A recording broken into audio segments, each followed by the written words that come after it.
Hay una filosofía argentina, un pensamiento riguroso acerca del lugar del hombre en la sociedad. Obras literarias como El Facundo, El Martín Fierro, El Matadero. Texto axial, fundamental, el plan revolucionario de operaciones de Mariano Moreno, Los muertos en Plaza de Mayo. El primer centenario se festeja bajo estado de sitio.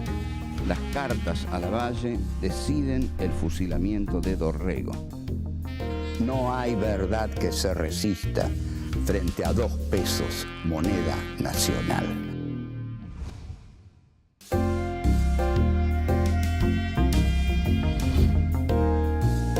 Encuentro 4. Cartas a Lavalle. 1. La espada sin cabeza. 2. La revolución, un juego de azar. 3. El poema conjetural de Borges. 4. Vencen los bárbaros.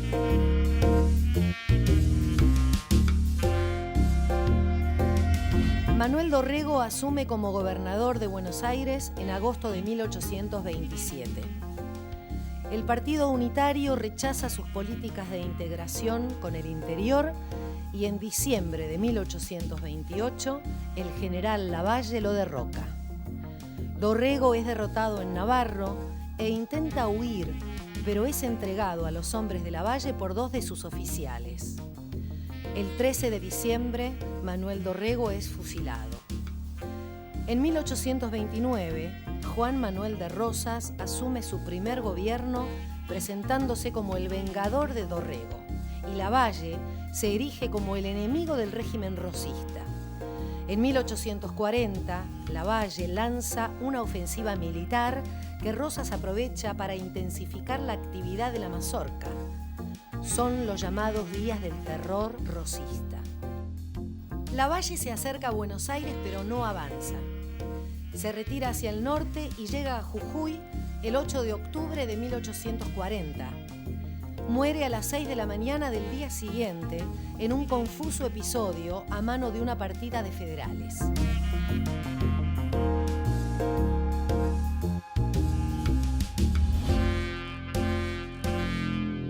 Este es nuestro encuentro número 4. Tiene un título y ese título es Cartas a Lavalle. ¿Por qué se llama Cartas a Lavalle? Porque obviamente vamos a hablar de cartas que recibió Lavalle y de gente que escribió cartas a Lavalle. Lo notable, lo histórico, es que estas cartas determinaron el fusilamiento de Manuel Dorrego. O sea que no fueron cartas inocentes, sino que fueron cartas escritas para que Lavalle fusilara a Dorrego.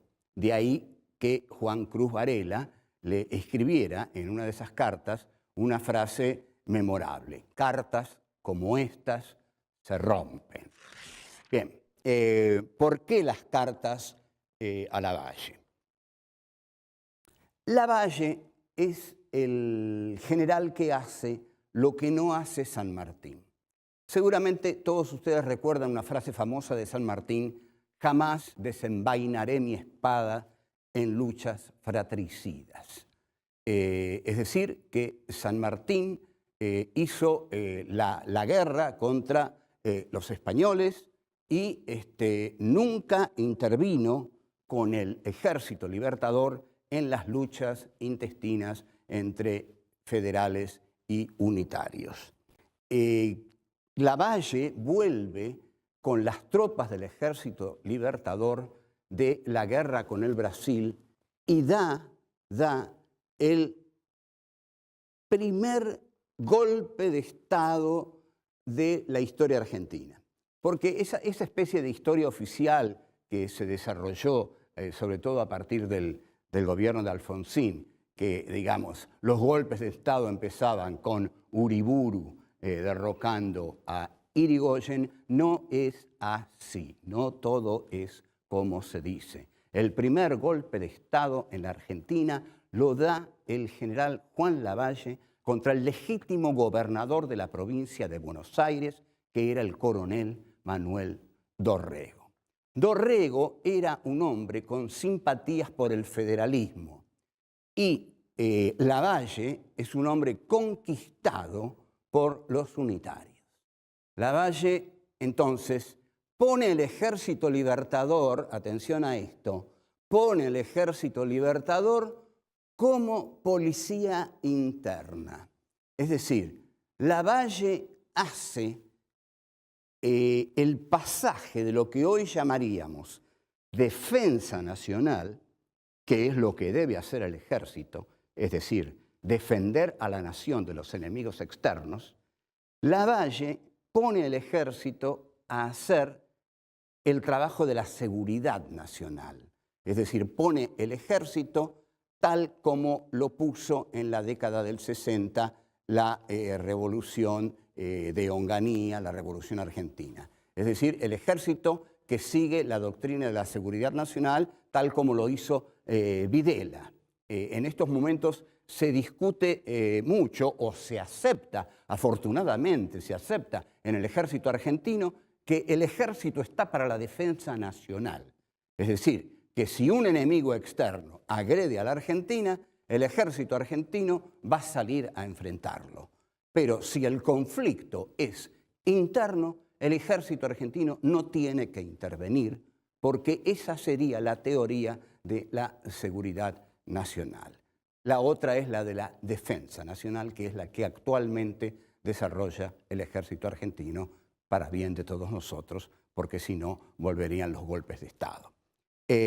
Bueno, Lavalle realiza su golpe y derrota a Dorrego en la batalla en Navarro.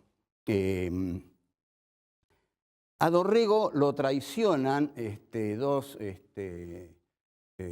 militares, Hacha y Escribano, y se lo entregan a Lavalle, y Lavalle decide si lo va a fusilar o no. Ahí es donde Lavalle, a quien llaman el cóndor ciego y a quien califican de espada sin cabeza, comienza a recibir cartas de determinados dirigentes unitarios, prominentes dirigentes unitarios. Una de esas citas es la que voy a leer cuidadosamente ahora. Pertenece a Salvador María del Carril y la carta de Salvador María del Carril es conceptualmente poderosa y dice así: General, yo tenía y mantengo una fuerte sospecha de que la espada es un instrumento de persuasión muy enérgico y que la victoria es el título más legítimo del poder. Esta frase es excepcional. Esta frase hubiera fascinado a Michel Foucault, porque para Foucault la verdad es resultado del poder. No existe una verdad para Foucault. La verdad es el poder de imponer la verdad. Por eso se lucha tanto por los medios de comunicación, porque si yo tengo 50 medios de comunicación en un país, tengo el poder de imponer la verdad, que es hacerles creer a todos lo que yo creo. Entonces, cuando Salvador María del Carril dice que la victoria es lo que da consistencia al poder, lo que está diciendo es que el poder es el que impone la verdad. Y la verdad que le va a proponer a Lavalle es fusilar a Dorrego.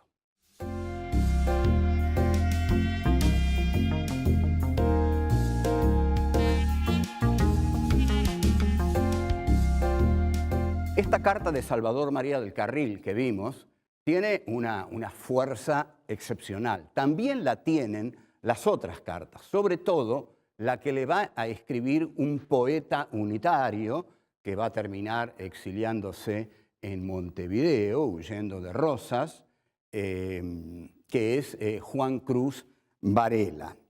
Entonces, lo que le escribe Juan Cruz Varela, lo que Juan Cruz Varela le pide a Lavalle es que la sangre que se derramó en la batalla de Navarro tiene que ser vengada.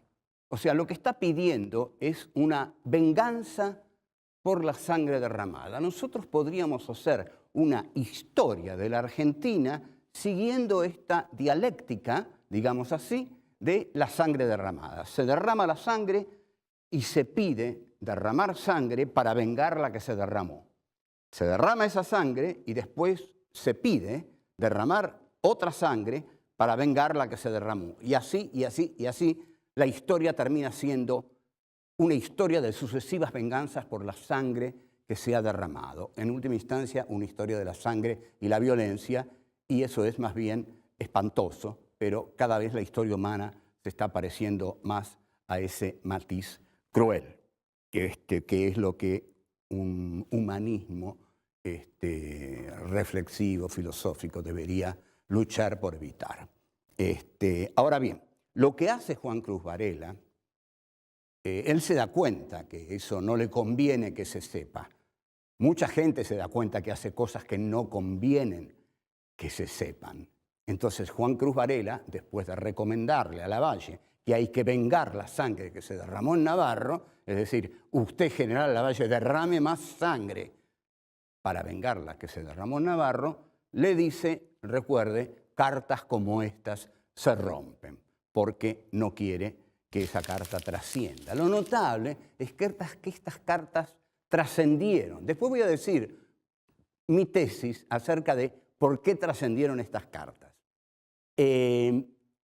La otra carta, vamos a volver al otro personaje, es Salvador María del Carril, que es el personaje del cual ya leímos una carta, y que tiene tal precisión conceptual que esta carta es, digamos, un texto fundamental para reflexionar acerca de las revoluciones en la historia. Voy a leer la cita. La cita dice así, es la carta de Salvador María del Carril al general Juan Lavalle, y le dice: prescindamos del corazón en este caso. Es decir, prescindir del corazón es prescindir de los sentimientos. Prescindir de los sentimientos es tener el corazón frío y dispuesto para hacer lo que sea necesario. Lo que sea necesario. Bien, sigue la carta de Salvador María del Carril. Así, considere usted la suerte de Dorrego. Mire usted que este país se fatiga 18 años hace en revoluciones sin que una sola haya producido un escarmiento. En esto, Salvador María del Carril olvida el fusilamiento de Santiago de Liniers a manos de la Junta de Buenos Aires. El fusilamiento de Santiago de Liniers es una obra, digamos, que lleva a cabo la primera Junta y que lo realiza Juan José Castelli, que recibe instrucciones de Moreno, y Moreno le dice, como todo hombre, digamos, que tiene todo bien puesto, no solo las ideas, que si usted no mata a Liniers, voy a ir yo y lo voy a matar personalmente.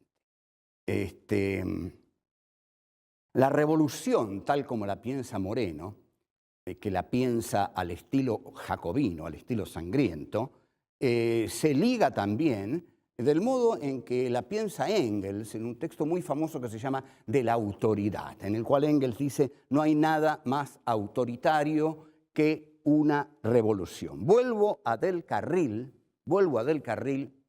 que cerca del final de su carta escribe un texto asombroso, excepcional y cruel. Una revolución es un juego de azar en el que se gana hasta la vida de los vencidos. Esta frase, como ustedes podrán ver, justifica todos los fusilamientos posteriores a cualquier revolución.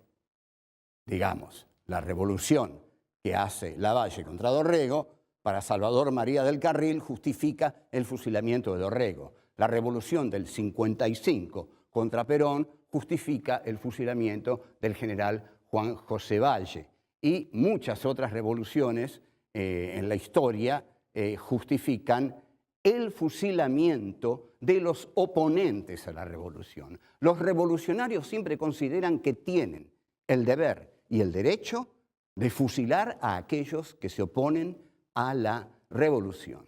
Esto lo llevó a cabo como nadie la Revolución Francesa, pero luego lo realizaron también otras revoluciones. Pero ya vamos a hablar de ese tema largamente.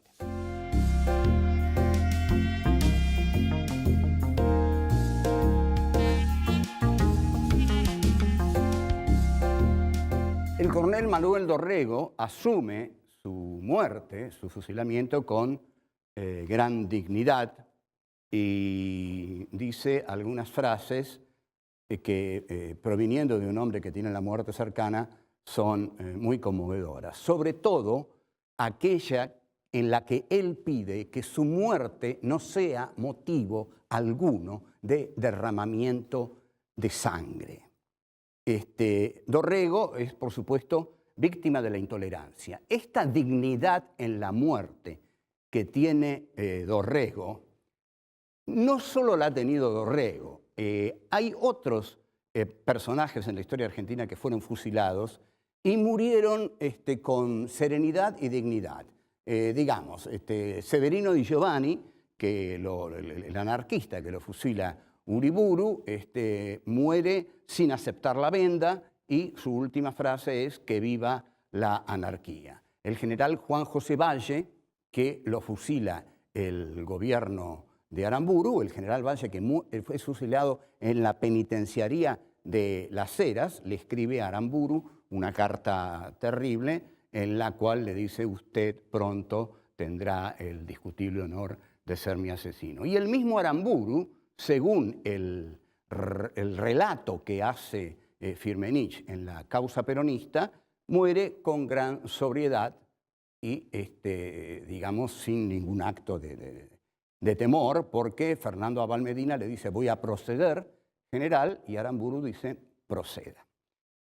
Dorrego, efectivamente, no solamente muere con dignidad, sino que pide que su muerte no sea, como todas las muertes en la Argentina, objeto de venganza.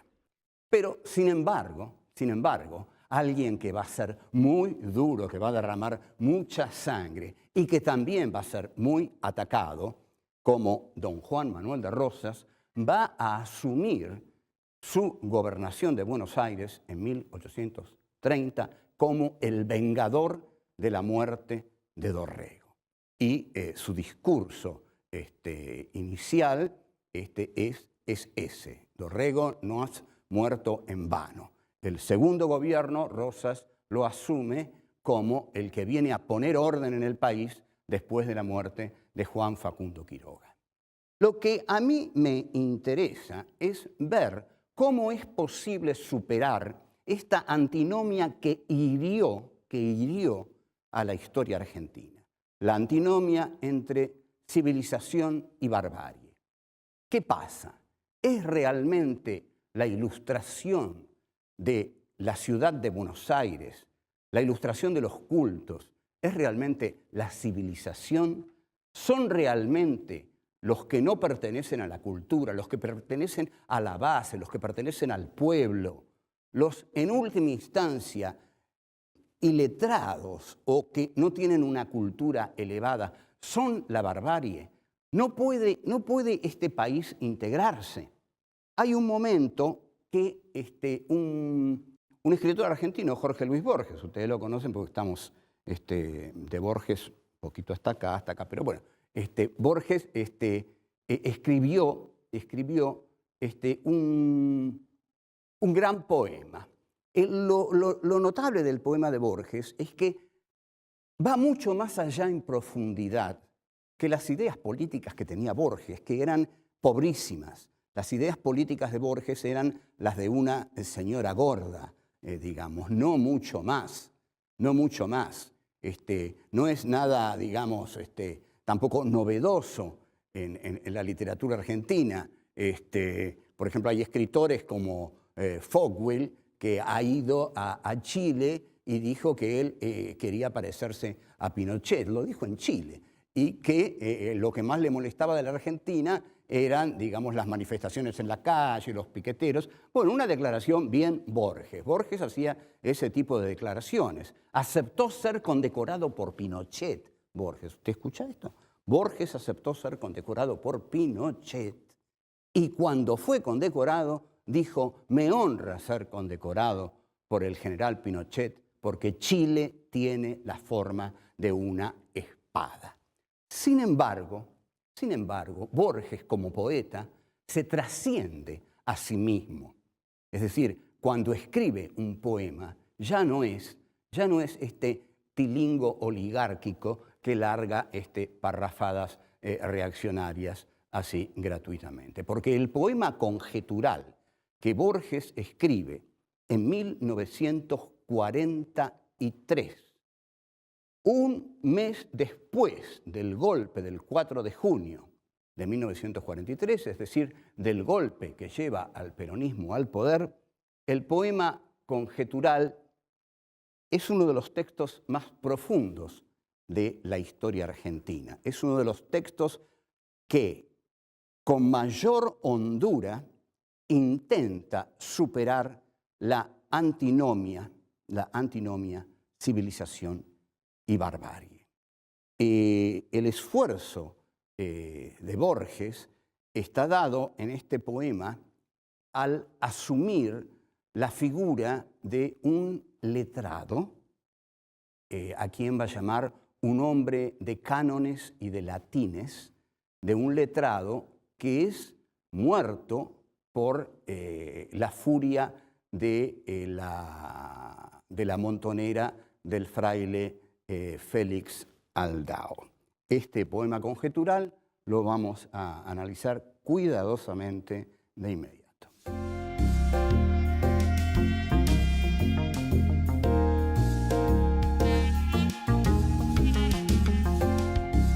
El poema conjetural de Borges, de julio de 1943, está escrito en la forma de un monólogo interior de Narciso Laprida.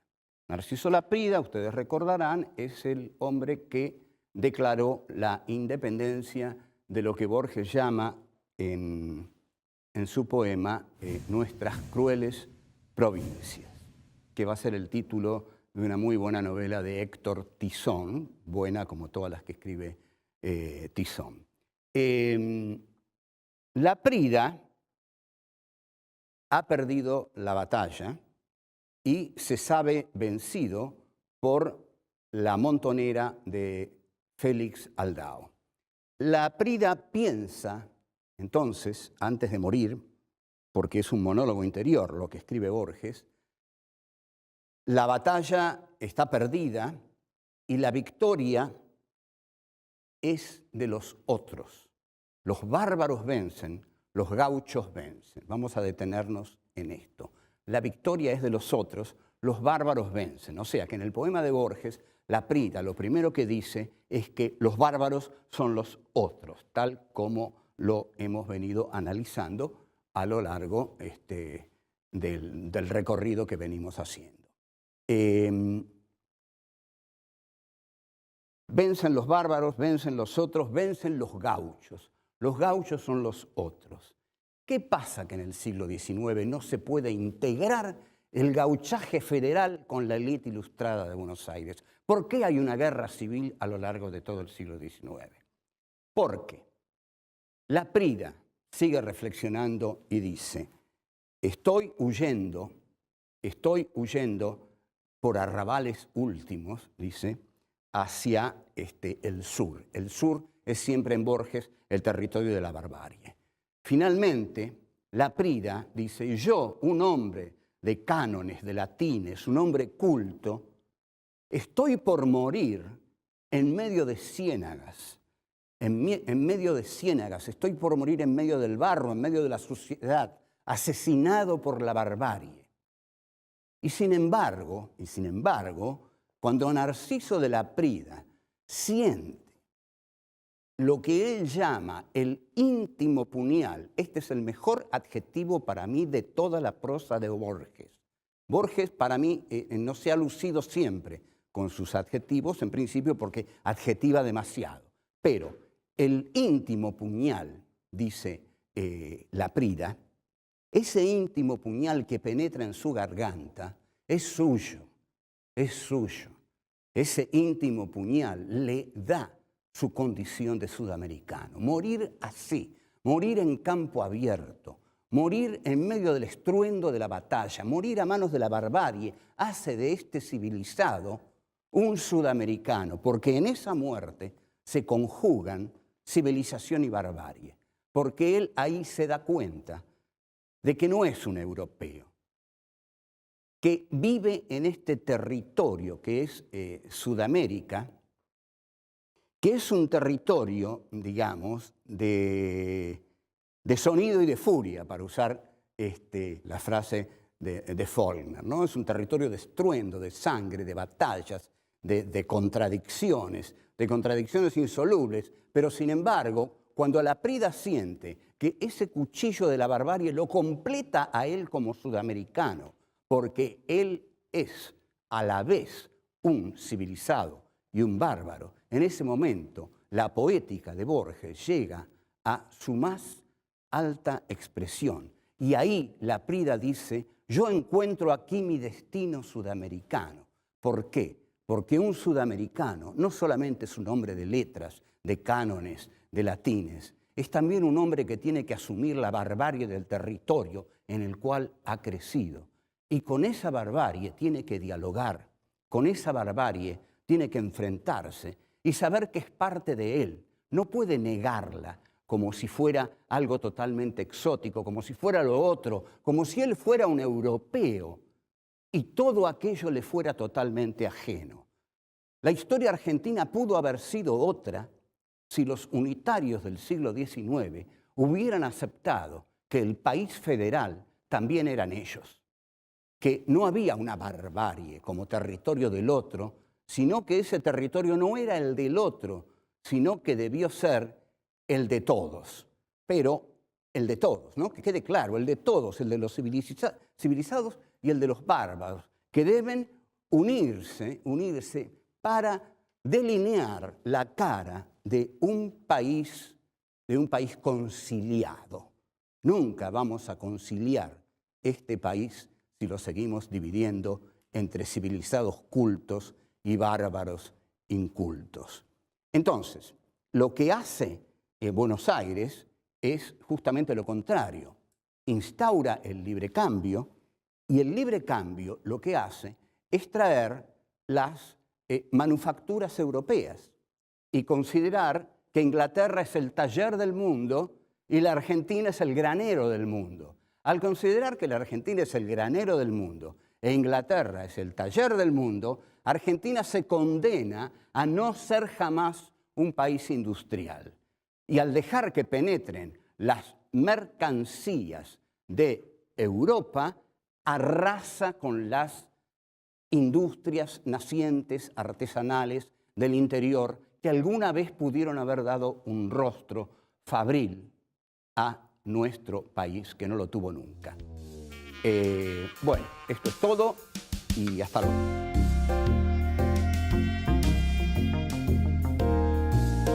Lavalle da el primer golpe de Estado de la historia argentina.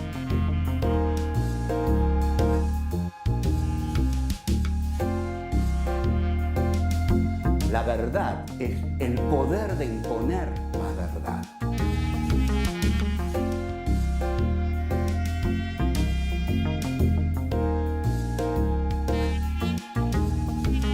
Prescindamos del corazón en este caso.